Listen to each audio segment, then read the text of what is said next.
Right, so maybe this is a start. Right. So as I said, the presentation will touch on three topics. First one, trying to uncover what the value of community garden uh, have in urban regeneration strategies.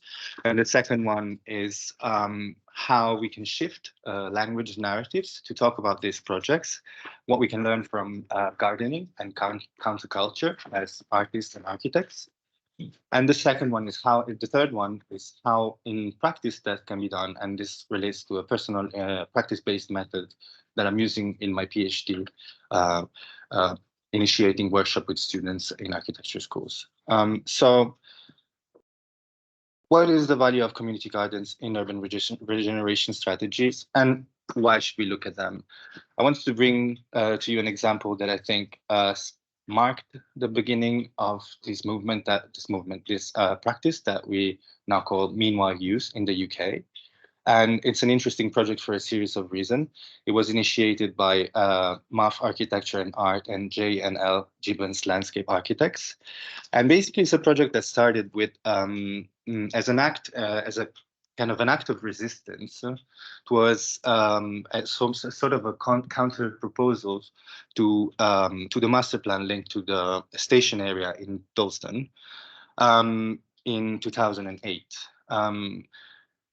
There was a big campaign from Open Dalston and from local organization against the development. You can see from the illustrations how the community is complaining about, the richness of the heritage, which was kind of bursting in a brown down condition, and also what the proposal was including, with some illustration that creatively kind of mock how this regeneration was kind of distanced from the cultural tissue of Dalston, of the richness of the communities that was living there, and this process of campaigns and protests basically gained attention from J&L Gibbons architects, who were in charge of the public realm for Dalston Square project. And they decided that basically even though consultation was done for the project, that wasn't enough, and it couldn't respond to the actual richness of the cultural heritage and the organizations that were really making Dalston. Dalston is it's one of the 20, it falls within the 20% of the most deprived area in the country back then. And it was an area that was undergoing dramatic change due to the redevelopment of the station, which would connect Dalston more broadly to London and therefore attract investments. And basically, this was seen as a threat from the local community, which started this fervent campaign. As such, this team of architects, MAF Architecture and Art and J&L Gibbons, started a long process of consultation that would lead to then a proposal. It's a project that lasted 6 years, so it's a very long time to achieve that. But as such, the methodology was a very careful one. I mean, once recognized that there was a richness in the neighborhood, that there was cultural activities, how could a project, a kind of interlinked approach to the public realm, could really support this big investment and this big development that was coming to Dalston? They were building like a huge slab over the station, massive amounts of apartments, everything that obviously is needed, housing and public space. But how could this respond to the real need of the locality? That was the big question, and that was the task and the brief for making space in Dalston. So as their methodology consisted in 3 main points, which I find extremely sensible and careful. The first one is valuing what's there. How can we see what is there without thinking, without assuming? The second one was nurturing the possible. So finding, obviously, trying and understand what could be done and what could not be done. There's always a limit to the possibilities that we have in certain times and with certain funding. And then define what is missing and then act. How this was done was very interesting because that doesn't happen usually during regeneration projects. But what MUF architecture, what MUF and what the offices did was basically through interviews started mapping arts and culture in Hackney through a long process of interviews that were hosted in cultural organizations such as the Arcola Theatre, to mention one. And what appeared is that this map was starting to get populated with time. Unveiling some sort of richness, some sort of richness that was invisible, obviously, when you think of the bigger master plan. The other opportunity that this map gave was that people could see themselves on the map, and this is something we could learn from the interviews. But people could locate themselves on the map, but also see themselves as part of the same ecology, as well as competitors within the same organization. So there was a lot of conflict during these consultations, but that also means that people care about what happens in their neighborhood. So somehow this process initiated a conversation between Hackney Council, London Design Agency, Design for London, and the offices involved, and Dalston at large. A process of mapping of existing open spaces, a careful mapping of existing open spaces, brought out that those Hackney is very rich in parks and open spaces, but not in Dalston. And then Dalston was mostly made of fragmented, small pieces, very hard to be used, small fragmented pieces of urban green spaces, such as churchyards, unused railways, and residual land. So basically a strategy of connecting the green spaces into a discontinuous park emerged, and by comparing it with existing parks in Hackney, it could be inferred that the totality of these green spaces as a network would function as would become the same size of Haggerston Park, which is some sort of an achievement. Many projects were proposed, and some of them, 10 of them were realized. You can see here how they all kind of relate to this interlinked grid of situation and projects. Some of them being on the high street, and some of them instead pushing the public circulation, and kind of opening up pockets of public space within the dense grain of Dalston. I think it's interesting to talk about these projects because it basically deals with public space by dividing it into 10 project themes, which are crucial for any regeneration projects. And I want to focus on the 7th strategy, which is the temporary enhancement of the public space. That is the possibility of realizing projects in the here and now with the neighborhood in a state of flux. So when things were picking up, how could things be done in a kind of a fluid way, so without being too prescriptive, and allowing communities to use spaces and kind of manifest themselves within that spaces and use the spaces for their needs. And one of them is the project I'm going to be focusing is the Dalston Eastern Curve Garden. This is a chronology of the project. Maybe this slide could have been a bit ahead, but anyways, it shows how this process took a long time from when the development started and when the offices started to engaging with the community. And I think it marks in green, you can see two important dates. That is when the offices recognized the opportunity to launch a project in the here and now by making a partnership with the Barbican and an exhibition. So being an offspin of an exhibition, so bringing land artists and community engaged practices to operate in Dalston and to bring people to witness the capacity of these spaces to become, to serve the neighborhood. The project that I'm talking about is the Eastern Curve Garden Eco Park. You can see that the vision was very loose. It's an old railway track that was unused. and that was going to be part of a park in the future development. So the function, the interim function, the meanwhile function was some sort of anticipating what was going to come, but it was not going to be prescriptive in terms of design. Just the kit of parts was devised. And you can see it's a very general one that includes wildlife education, field habitats, there are tree canopies, and bird observatory, cultivation. So it's not really a prescriptive program, but it's an open set of possibilities that could just pick up whenever the funding or whenever the community was agreeing on developing certain parts. And certainly, as I was saying, the exhibition Radical Nature uh, was some sort of like trigger that initiated, that brought people over to witness the capacity of this site.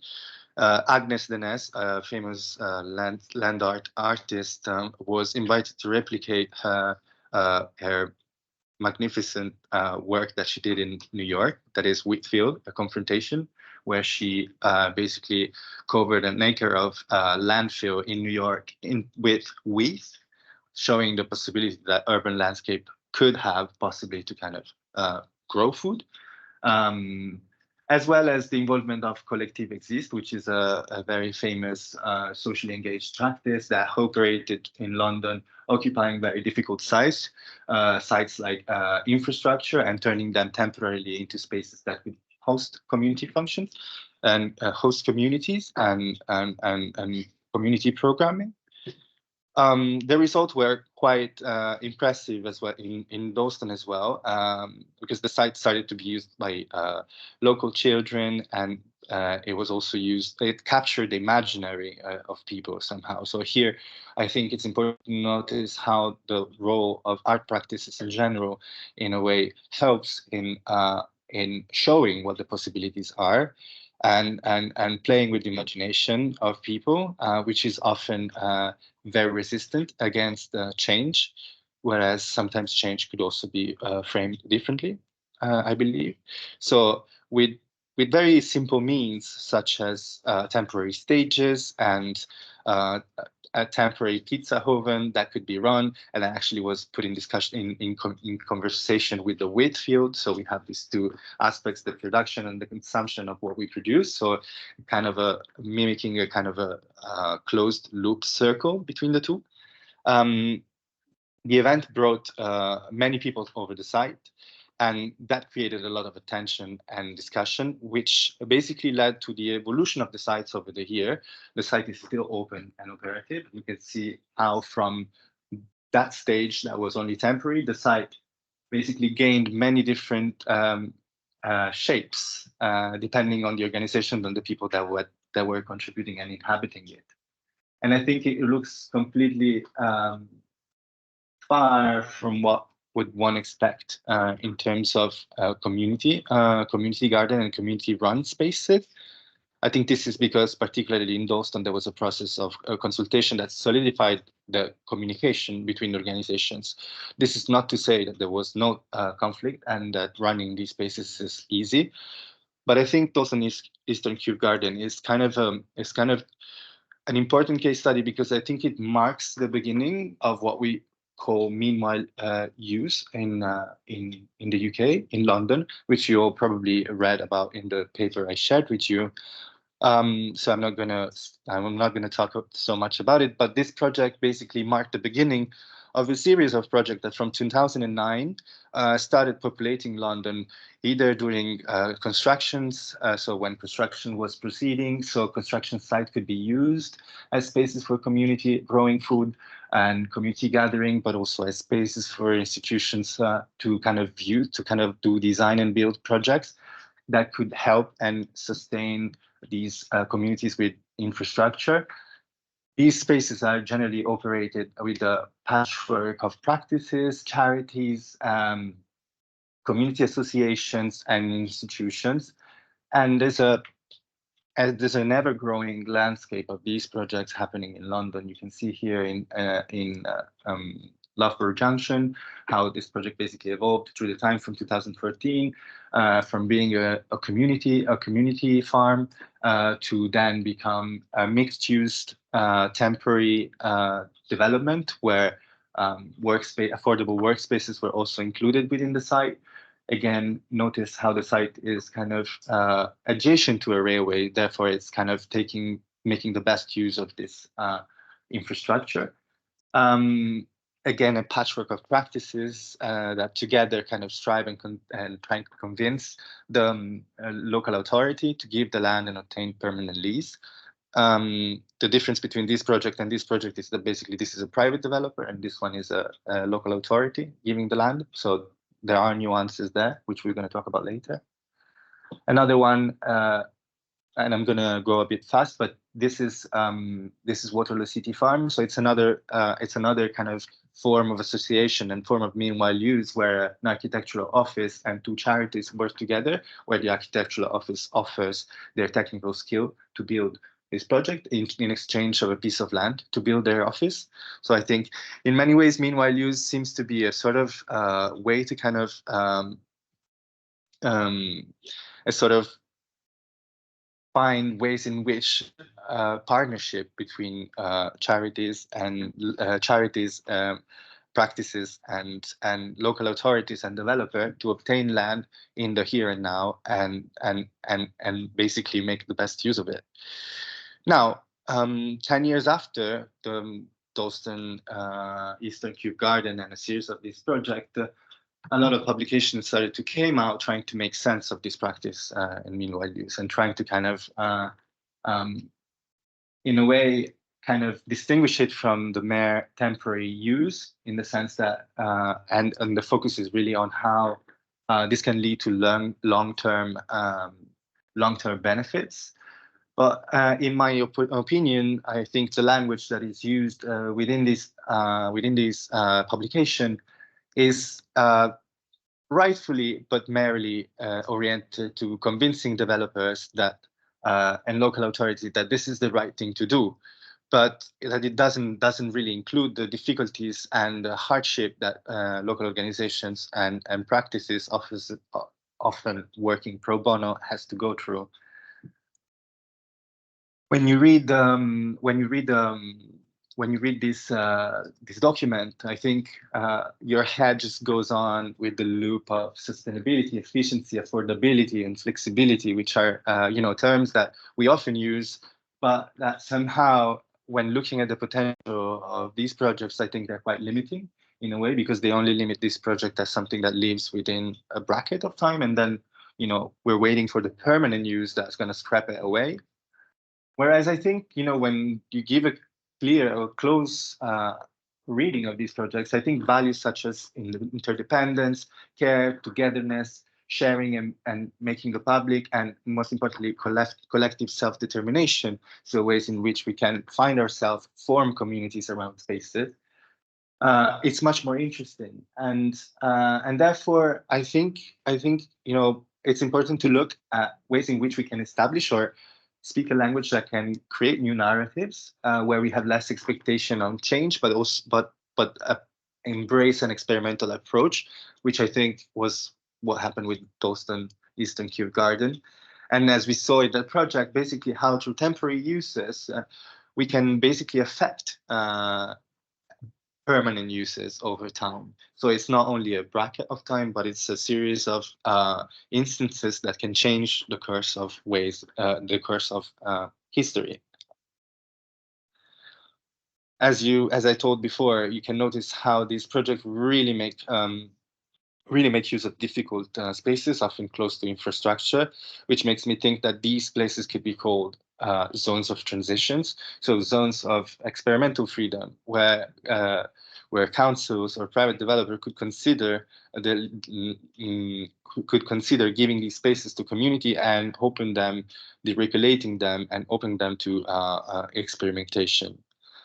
And I think to do that, to understand to kind of understand ways in which language can shift, I believe that we have to look outside capitalism for a second, if possible. And I think there's a rich history of gardening, politics, and counterculture that can provide an alternative view of gardening from which we could learn and establish and test new methods for these contemporary practices. I think it's interesting to see that social historians hardly ever mention gardens or gardening, and garden historians have little to say about politics, when in history we can see many cases in which gardening was used as a tactic against famine, for example, during the World War, when the land was used and what people were encouraged to farm communally in the city. And that kind of movement was basically was the beginning of what we can call the allotment movement, and then the community garden movement that had a boom in the 70s and 80s, both in England and the United States. And I think what's interesting to see is that I think I want to focus this. I want to focus this on the idea of the plot of the site as a kind of mm, space of possibility, space of experimentation. And I think within the plot, we can see that words like squatting, land grabbing, and bricolage structure, DIY aesthetic, notions of, ideas of land use and public policy, social history of campaign groups.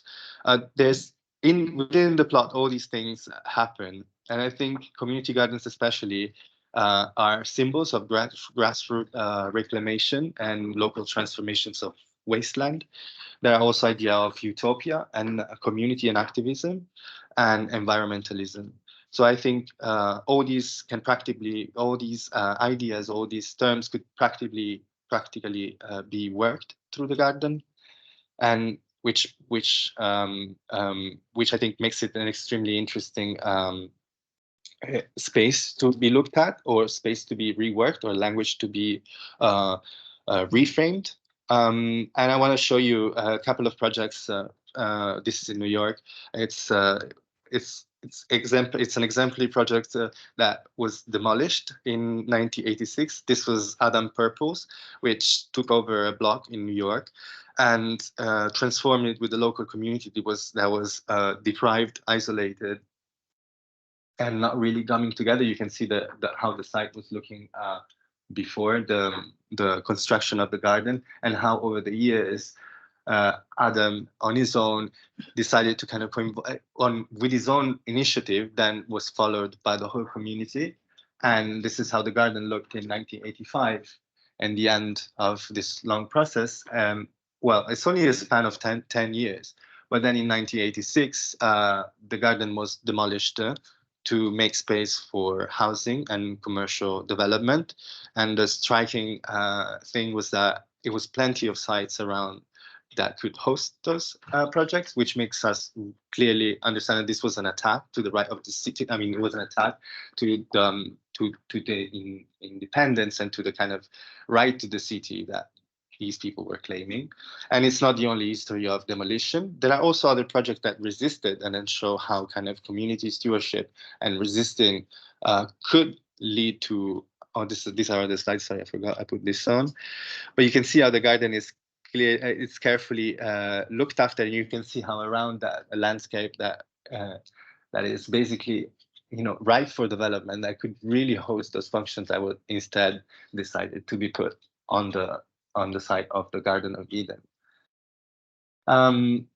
The history of demolitions and construction of community garden, then it's very rich, and I'm going to only show you these two. I'm only going to show you these two projects, but this one is in London instead. It's Meanwhile Garden, which is still active. So it's a story of success, in a way, of resistance. And again, was initiated by an artist, Janie McCullough, in 1975, who basically took over this piece of derelict land in West London, and together with the community, through a series of interventions and over the years, with zero funding, but just the access to the land given from the council, transformed this place together with the community into a sort of park that could host wildlife as well as events and performances. And I recommend that you, if you're interested, to watch the documentary that was filmed. Also, everything is documented in his book, which has precious testimonials. And through the books, you can read sentences like, the building of a park would not of itself make social change. It could merely set the scene for it to happen. In a way, it was a failure, but only the failure of fantasy. Reality was showing what could be done. So in a way, you always have to kind of deal with the resources and the reality that you're facing, and that the park does not any longer conform to this idea of a claimed activist green space as a flashpoint of struggle for the increasing number of people who defend these green heavens from the value real estate agents place on sterile cleanliness. You can see how it looks today. It looks very far from what usually the imaginary of community garden we have is. So I'm going to skip this. So how do we speak then a language that is understandable and meaningful to different stakeholders involved in regeneration to facilitate the delivery of meanwhile uses and test community-run gardens? What is the role of language? How can we talk about these practices without using words such as anti-capitalist or without using words such as radical, these words that don't really fit in the language of developers and in the language of local authorities because they're just too scary. And, you know, especially when language itself is so co-opted. So when language is used to kind of is really co-opted, and can we formulate a productive language to describe what is a garden or what a garden can be, and if so, what would definition be? I think it's to mention some relevant writing in this aspect. I think Guattari in 1989 started describing ecology as a sort of interlinked relationship between social, mental, and environmental factors, which really kind of which really aligns with the way I'm framing this topic. That is, garden can be dispositive for the production of subjectivity. And I think in that sense, the production of subjectivity can be channeled, subjectivity can be produced through micro assemblies, micro assemblies, as Guattari calls them. And these can be enacted in specific space and times. And I think looking at texts such as Avant Gardening by Peter Lambert Wilson in 1998, and The Temporary Autonomous Zone, written by Akin Bey, which is the same person, by the way. It's just two different names, but it's just someone that was using narrative stories and vision outside capitalism to create an imaginary that was really rich enough to enchant, which is something that we have lost somehow. The enchantment and the kind of the positivity of positivity, but the kind of the strength of a vision. So cultivate your own garden sounds today like a hot rhetoric. Growing a garden has become a potential act of resistance, but it's not simply a gesture of refusal. It's a positive act. It's praxis. So there's this idea of praxis that is getting involved, that is communicating, using language. When you read the book, there are poetry essays that talk about imaginaries of gardens in cities that are somehow they are how to say they're quite it could be a fantasy, but I think fantasy has the power to kind of create a sort of to kind of spark, like it's got that sparkle that can kind of trigger action. And I think a text that I'm very inspired from is The Temporary Autonomous Zone, and this idea that basically in history there existed communities and projects and situations where in a small amount of time actions and events radically changed the perception of people and took them out of the usual life grind that is what capitalism forces us to do. So by experiencing places, by having peak experiences, which is how Hakim Bey calls them, we can basically change our life radically and open up to new possibilities. So people change, like in opposition to the idea of revolution, that is what probably we can see in the kind of documentation and all the publication on meanwhile use, which kind of claim to be a revolutionary way of making development. And I think the opportunity of using site temporarily really relies in the fact that people can experience something that is so strong that can unify them and create other association, other connection. So, for example, establishing networks of mutual support, schools starting to be repaired. Really the importance of the experience that people involved. So despite this, instead of asking for the revolution, we should probably, in Hacking Bay perspective, probably seek for opportunities to have these peak experiences, which then in an interview, Hacking Bay curiously discusses this idea that, not discussing the idea, but he claims that anything that lasts for too long loses its momentum somehow, which I found very interesting.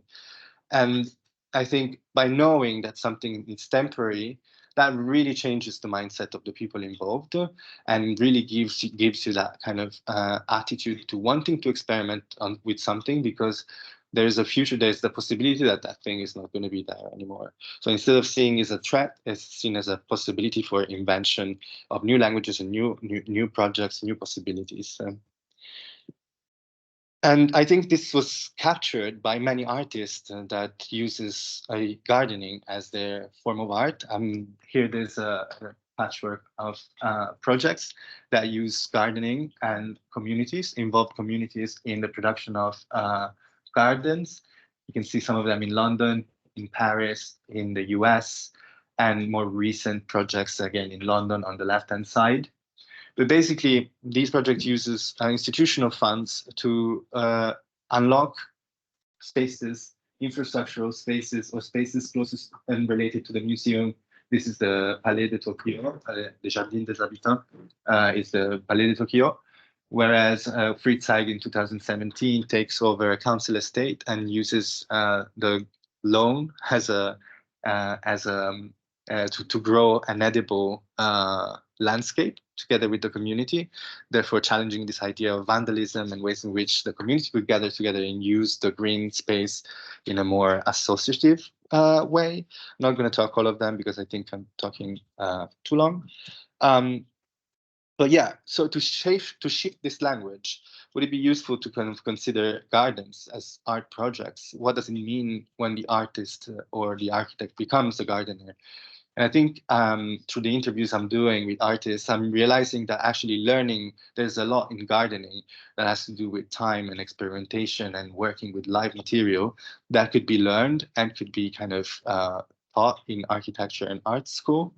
And I think that's extremely interesting. It could reinforce tremendously the link between community gardens and arts, cultural, educational projects. So trying to find connections between these.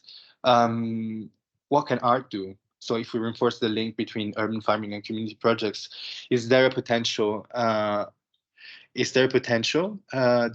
in this connection? I've been trying to test to close this talk up. I just want to show you ways in which all these ideas kind of are affecting my practice-based methods in search of peak experiences. I was leading for 2 years a workshop, summer school in London. This is Ching's Yard. It's a workshop space. It's a yard within the Architectural Association. And the idea came to give the students 3 weeks to transform this space into a garden. So it's something that doesn't look at all like a garden into a garden. And they were told that basically the presentation was going to be a celebration, so a party, not a usual presentation, and that the space should have been ready for that party, and that the space should have also helped us and host us for the duration of 3 weeks, and that we would have to think about food production, that we'd have to think about spaces of association, spaces to sit and gather, and ways in which we could invite the hosts that I curated for the students. The results were quite unpredictable because of how I wanted to establish this. I wanted to allow experimental freedom to the students and really see what they felt doing.